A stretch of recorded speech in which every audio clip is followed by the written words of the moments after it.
Միասին բացահայտելու ենք Լորվա ձորի երկու հակադիր բարձունքներում կանգնած միջնադարյան Հայաստանի գիտական երկու վայրերը՝ Աղբատն ու Սանահինը։ 10-11-րդ դարերում, երբ անի մայրաքաղաքը հաճախ էր ենթարկվում հարձակումների, բագրատունիները ստեղծեցին Կյուրիկյան թագավորությունը՝ Լոռիում։ Այս ձորերն ու անտառները բնական պաշտպանական վահան էին։ Վանքերը կառուցվում էին այնպես, որ հեռվից տեսանելի չլինեին թշնամու համար, բայց բարձունքից հսկեին ողջ տարածքը։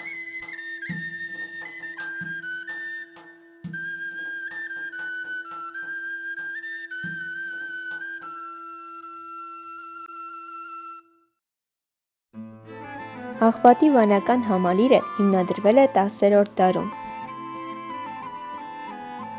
Վանքի առաջին սուրբ նշան եկեղեցին և միաբանությունը 976 թվականին հիմնադրել են Աշոտ Բագրատունին և նրա կին Խոսրով-անուշը։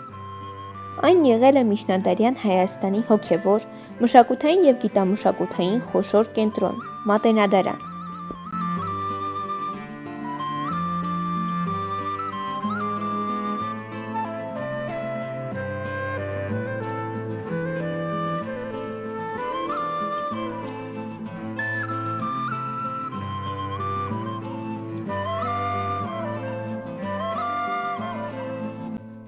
Հատակին կան հատուկ թաքստոցներ, հորեր։ Մոնղոլական արշավանքների ժամանակ վանականները ձեռագրերը պահել են այդ հորերում և մոտակա քարանձավներում։ Հետագայում դրանք օգտագործվել են գինի և հացահատիկ պահելու համար։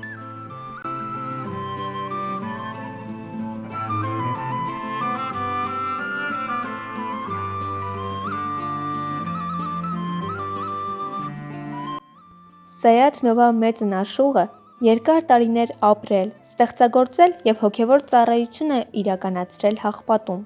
որպես Տեր Հարություն։ Նա զոհվել է հենց վանքի պաշտպանության ժամանակ։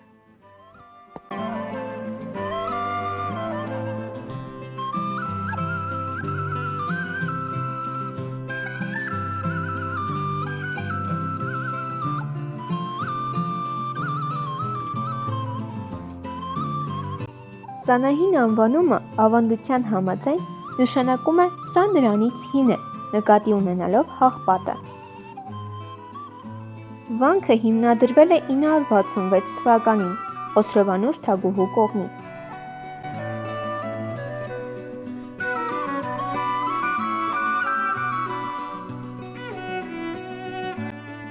Սանահինի գավիթների և ճեմարանի հատակը ամբողջությամբ պատված է տապանաքարերով։ Ըստ ավանդույթի, որքան շատ մարդ տրորի գերեզմանակարը, այնքան ավելի շատ մեղքեր կներվեն հանգուցյալին։ Սանահինի և Հաղպատի վանական համալիրները 1996 թվականին ներառվել են ՅՈՒՆԵՍԿՕ-ի համաշխարհային ժառանգության ցանկում։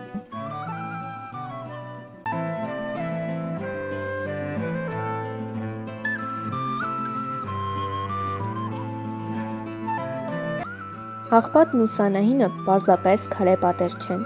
Դրանք միջնադարյան համալսարաններ են, որտեղ դարեր շարունակ պահպանվել է հայկական գիրը, գիտությունն ու ինքնությունը։ Եվ այսօր, նայելով դեպետի կիրճին, դրանք շարունակում են լռելային հսկել մեր պատմությունը։